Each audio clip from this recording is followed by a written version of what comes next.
Oimore nyakwa Ramogi en media machielo chenro mari mar Ratil kaka pile ma en chenro mabende kolo kendo fuono weche mopogore opogore. Tarik 15 dwe mar 8 higani jakom mar IBC Migosi Wafula Chebukati ne olando jalup jatend piny Kenya Dr. William Ruto kaka jaloch e yiero ma bende iye ne en piem ma iye tek tweta. Nyakwa Ramogi tinende kweth mar Azimio la Umoja One Kenya osingo madiedo odiochieng' makiny gin en bedo odiochieng' mogik mar pedho bura e doho ma Supreme Court, doho ma bende katiba mane jo Kenya nopodho omiyo ting' mar temo ng'iyo kendo kolo matut ng'uol moro amora ma otenore kod duoko mar yiero mar piny Kenya. Dhi bedo nade nyakwa Ramogi bende gin gi kes motegno kaka giwacho cha koso weche dhi bedo nade? E studio dhiamo kawuono antiere kod yawuot dwa adek ma wigi otimo jere ma bende biro konyowa kolo matut wach ma oganda jo Kenya osebedo ka luwo gi siso kinde ka kinde.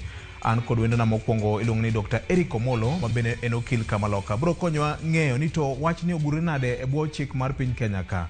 Bende an kanyo kod George Mbuta ma bende ochung' e lo Kenya Kwanza kanyakla kod Godwin George ma bende ochung' e lo kweth mar Azimio la Umoja. Nyakwa Ramogi in bende ok wawiyi oko ni mar wadhi mi thuolo mar oro ote mari machok mar SMS mar penjo moro amora ma in go e odhiambo ma kawuono. Chenro mari mar Ratil chakore ayanga sani. Wakili oimore kendo machiegni. Victor, iwita wanti maber. Iwita ta amor biro sana ka nitie weche matek kama. An gadier ni jowa to chunygi omoko to an ka nakono ni giluora an ka. Nyiro kamano. Okawitiro go kosiepa weche mag siasa ne ng'anyni ube no manyo piny ne manyo koro aduoge jik erokamano an koro nyaka koro wakony petition adhi wacho bang'e petition kinywa file kiny erokamano ahinya and wadhi yombo erokamano ahinya George Mbuta machiegni erokamano mose nyakwa Ramogi odhiambo sani jokanyanam kowuok Kimbo nyaka Nyandwat amoso uduto noimre uru. Erokamano. George Godwins. Yes. Wach mandalo. Ndalo ber. Mose nyakwa Ramogi. Nyakwa Ramogi Ajwang moso kamoro amora ma untie odhiambo masani ni oimore uru. Erokamano ahinya.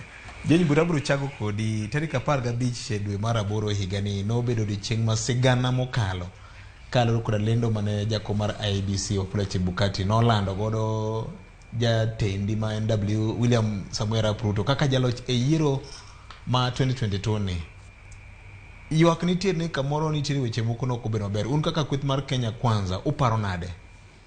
Erokamano mokwongo adwa gone jo Kenya erokamano kane giwuok duto magitimo yiero gi kwe. King'iyo Kenya mangima ne en kwe kamoro amora. To kendo ing'e maber ni ne en wach manosewachi kikwiwa wil ni ne 2017 ne wan e court gi the same mission okwal kura. To Supreme Court nochiwo chik ni ka wang' ni ji dok e yiero nomiyo IBC ni ka ji dok e yiero to gitim ni the primary tallying center and polling station kanya mikuti mang'owa emitime kweno maduong' mar kir to gi mag jochung' duto te. Form 34A ema wuoke primary tallying center in all the 47,000 polling stations ma wantiere godo e Kenya. 46,299. Close to 47, yes. 46,299,000. Iwinjo. Nen ywak mara kapok nwadhi e yiero manyiso jowa ni kama wabede gi rem kako nagi en ni ok wang'eyo rito ombulu. Ok wang'eyo rito ombulu nikech iyudo ka polling station kaka manago e kura miluongo ni Nyamasaria Primary School. Iyudo ka in the entire polling station wantiere gi agent mag MCA, to wantiere gi agent mag women rep, wantiere gi agent mag MPs, wantiere gi agent mag governors. To my presidential candidate wantie gi mag Kenya Kwanza kende William Ruto. Iyudo ka itaki aringa dhike Nyalunya Primary School adhi seme iyudo ka agent mag presidential candidate mag Azimio were not there. Neno ka form 34A king'iyo gi maber kabisa kata awinjo ka dhogi piagre ni gidhi e court to king'iyo gi maber kabisa tiyudo ka jo ODM kama gisaine onge. Nikech sami iyudo ka ne jo Kenya Kwanza ne loso list mag agent. Iyudo ka presidential candidate William Samoei Ruto masani the president elect is the President of the Republic of Kenya bang swearing in kaponi court or retain the status kumar the IBC chairman. Ne yuak ni Nyasaye kanisa kendo pi wang ko yuak kabisa. Tiendo kagi kelo no miel gi jakom Nukelo Biliabel kaka unjo Kenya kwanza kuso mano dhuge mo kera. Jo Azimio nokelo Biliabela to gi Diamond. Pesa wano wele chulo kwa agent gidhi kelo kwa ng'owa jo thum. Ema miel gi jakom. Gine ma gitimo ne jakom re matut kabisa. Koro itemo wacho ni jo Azimio kalo koda nondo mane timo ini won ne fwenyo ne gionge kod agents mantiere polling stations. En gima is in public domain makata king'iyo form 34A donge gidhi e court kiny gidhi e court saburo ibiro gikel evidence magin tiere godo form 34A ODM or Azimio agents presidential agent never signed it nikech ne gionge gi gine erokamano magi duto gin gik ma ng'ato kodhi e portal mar IBC nyalo biro yudo gi mar ng'eyo na matut ni bene gin tiere Godwins. Ma en wach ma nyaka ne jakoma IBC land duoko mar ombulu mar Komaten piny Kenya no nyiedhore ni chal ka gima kuonde moko ne agents ne onge adieri mar wach ne kanyo. Vijay mokwongo ka wacho gima Osiro Wambuta wacho anaparo ni nitie makosa moro ma wan go e Kenya ka ma onego ketne katiba. Chutha ja wacho kata nitie gik moko ariyo makapok wagole wacho ni yiero en ang'o hie wakili to nego time nade. No wacho ni yiero en process of an event matiende ni gik motimore kichak land yiero nyaka chiengo kura malandi en part of yiero. I'm shocked and unshocked ni Ambuta wacho ni ne onge agents and won now with the politicians more mabor by far and won na neno agents make Raila and make Azimio in fact moko amna chulo gi pesa na so okadwa oversimplify disputes kidwa ter gi ne court. I can assure you ni Kuruto no kwalo kura. I can assure you ni one gi evidence. I can assure dungine no katingo katiba I can assure you nangeyo chik and I'm very sure ni jo Kenya kwanza no kwalo kura and but they litigate a court uko litigate a TV and I'm also very sure ni kata Ruto ni agents and I'm very sure ni agents no be compromised sana Central Kenya and very sure ni gima giluongo ni portal cha o kata mara IBC gicha portal ineno ka muda download gineka muda download forms 34 acre yes and a decoy and kata mara IBC is not even run by IBC but worried details do akuna ni anka angi details wakili igamalo fario koda paga berio do no ngado yiero achiel kuom gik manonyedhre yiero ma higeni en okang' manyo commissioners moko ang'wen nokawo mar thegore gi chien ni land koriyo mono dong koseweyo pok oyudo report makamano makmani koro ibiro ng'e kiko kinyi erokamano bedo ni commissioners opogore diere chik wacho nang'o hie be jakom nigi ratiro mar lando duoko jakom nigi ratiro mar lando duoko an gi atiko abosomo bang'e ratiro mar lando duoko the chairperson mar IBC and national returning officer of presidential elections to land mare Orlando ma commissioners approve article 138 10 wacho ni what you need to do any tally commission tally verify then tally verifying matiende ng'iyo ni bende gikilo with from 34 acre begin adiri because gin security features gin gi details kori verify okinya verify ngata chiel gin alufu prangwen ga gi wiye so commission verify commission and group madana burial. In fact gimaji okia and IBC is one of the independent commissions will be created gi katiba and onego bene gi wedo gi minimum madano adek kata dana burial.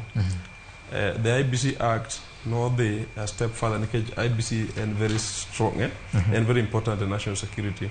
IBC Act watching commissioners make IBC nyaka beda burial. In other words, quorum mar IBC nyaka bedi commissioners simple majority ang'wen kadhi mbele. Iwinjo. Koro decisions ma Chebukati lando ok gin mek Chebukati. Onego bed ni gin resolutions mek IBC. Ose lose commissioners publicly, ose lose ang'wen. Ing'egi. Kinyo lose ariyo. Koro dong kende. Koro kadwa discuss Chebukati ka. But anyalo koni nigi resource mancho lando, yiero mancho lando, mare, anung'eyo gimomiyo lando. Wakili donge kane poko tiek lendo, nyocha kata mana commissioners mamoko manyo balo gi jakom bende ne nigi thuolo mar lando ma constituencies mamoko masanya. Pogruok ni kanye? Ogin gazetted returning officers. Gin gimiyo nyencha no landi. Ji ang'wen miwinjo commissioners ang'wen mino biro public kande ok nyal lando kendi. But of course kagise verify magitali to giwa negilando ma constituencies. Majato ceremonial gimeneno katimore Bomas cha maketo gulong ni public participation en okocho nyako timre. The fact nigi bedo piny nigi lando ni Sigoi constituency Rangwe nini is not important. Gima important ka en nigi verify gitali gipass solution ni Ruto no kama, Raila no kama, Wajako no kama, Mwauru no kama, to gilando. Of course, ang'eyo ni ginyalo kosana, ginyalo disagree.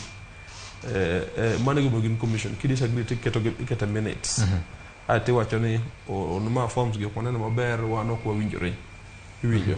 Nikech ginyalo loko duoko. Tich loko duoko en mar loko duoko en mar Supreme Court. So nitie gik ang'eny. In fact, I'm embarrassed. Niji pod wuoyo about portal make IBC go. Uka ok ing'eyo the truth.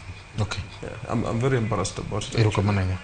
Buta adiri mar wach ni kanye. Weche ni no gajo ne tuomore mang'eny ndi. Erokamano. Wakili ing'eni ni ng'ama osomo. Ng'ama riek kabisa kendo ong'e chik. Bak mana ni samoro ok onya wacho chik kaka onego wacho wach chik.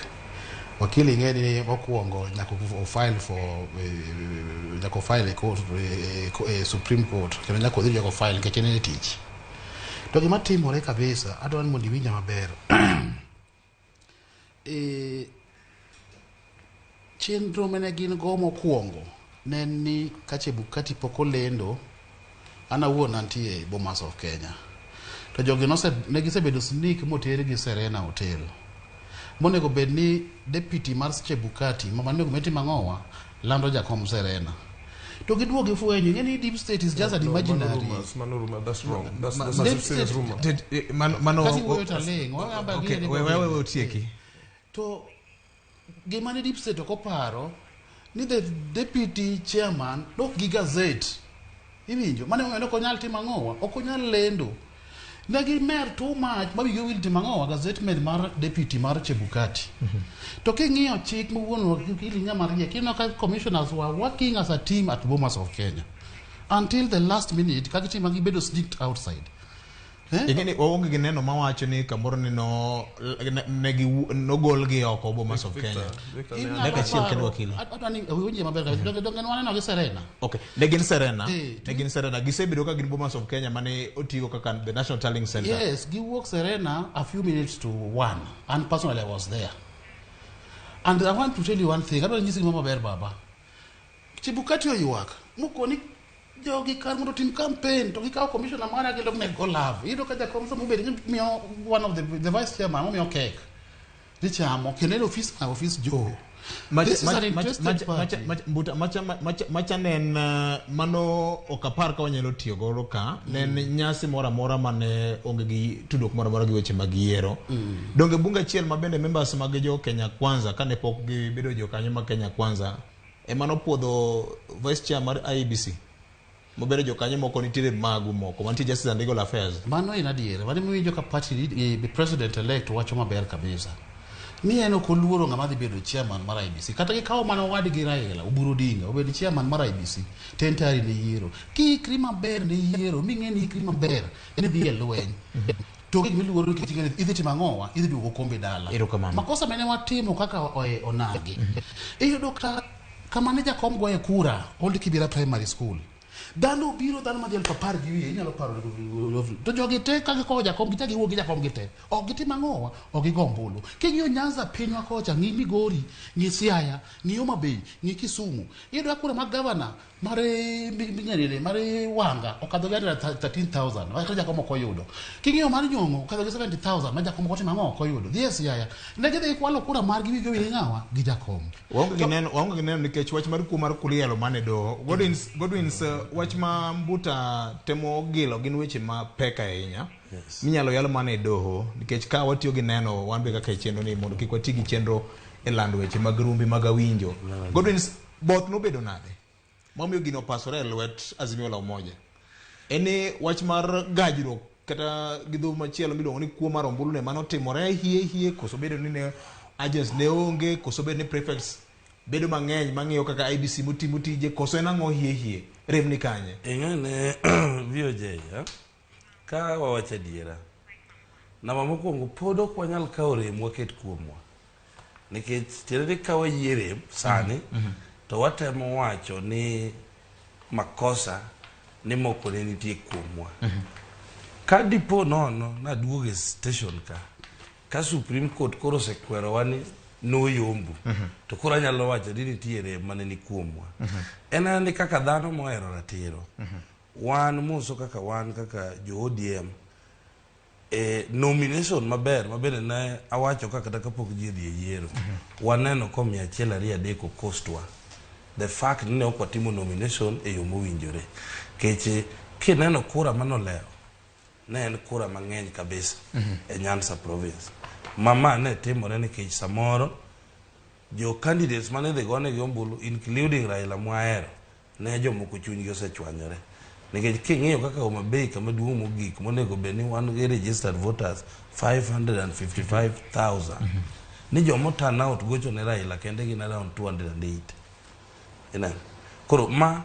kadipo ni gimoro ne nyalo bedo no costwa to next time wan kaka party nomination onego bed ni waweyo makato yweche moyombo to weyo yweche no bi to ka wuoye wacho ma Bomas anaparo ni Bomas ne en wang' teko gima luonge ni en wang' teko chalo kama onge gima ne chuno Chebukati ni nyaka land mana duoko godiochieng' cha katiba mar Kenya ne pod en gi chiegni seche 24 mbele nikech ne lando ne ombulu kethore mana by Tuesday sama no lando ombulu ne en Monday to gima ne jo Azimio yuago maneno ka chief agent mar Azimio owacho ni gima katiba waluongo ka ni verification koro tamore sama koro gidwa penjo Chebukati ni to jatelo gik milando gi be wanyalo verify gigi ma